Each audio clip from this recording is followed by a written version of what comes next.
ధర్మబద్ధంగా ఉండాల్సిన సమాజం ఎక్కడ దారి తప్పుతోంది?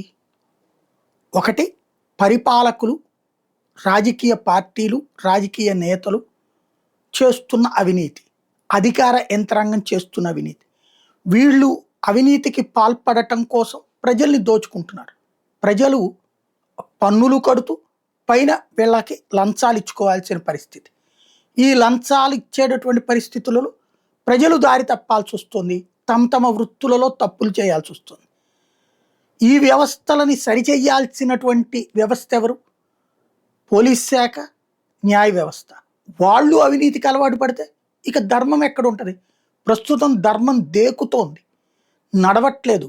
మొదట్లో పరిగెత్తేది కాస్త నడిచింది, నడిచింది కాస్త కుంటింది, కుంటింది కాక దేకుతోంది ఇప్పుడు పరిస్థితి. అలాంటి దుర్భర పరిస్థితులకు వచ్చాం. ఇలాంటి సందర్భంలోనైనా చర్చ జరగకపోతే, ఒక తప్పుని గురించి చర్చ జరగకపోతే, తప్పుని తప్పు లేదని వాదించే వాళ్ళ మధ్యన మనం కూడా బందీలుగా మారిపోతే సమాజం నాశనం అవుతుంది. ఇప్పటికే 90% నాశనమైన సమాజాన్ని ఇక శాంతం తీసుకెళ్లి సమాధి చేసుకునేటటువంటిది అవుతుంది. విచ్చలవిడితనం పెరిగిపోతుంది, అరాచకం పెరిగిపోతుంది. అందుకోసమే మనలాంటి వాళ్ళు మాట్లాడుకుంటుంటాం. ఇప్పుడు జ్యుడిషియరీ కరప్షన్ మీద ఎన్సీఈఆర్టీ పాఠ్య పుస్తకాల్లో చర్చకి తేవడం కీలకమైన అంశం.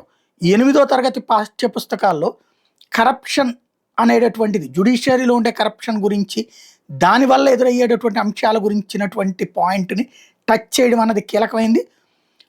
రియల్ ఛాలెంజెస్ ఎట్లా ఉంటాయి, ఇండియన్ కోర్ట్స్లో ఎలా ఫేస్ చేయాల్సి ఉంటుంది, ఇట్లాంటి వాటిని టచ్ చేస్తూ వచ్చారు. ఈ బిగ్ షిఫ్ట్ ఏంటంటే teaching civics with honesty not just idealism అన్నటువంటి పాయింట్ని టచ్ చేస్తున్నారు.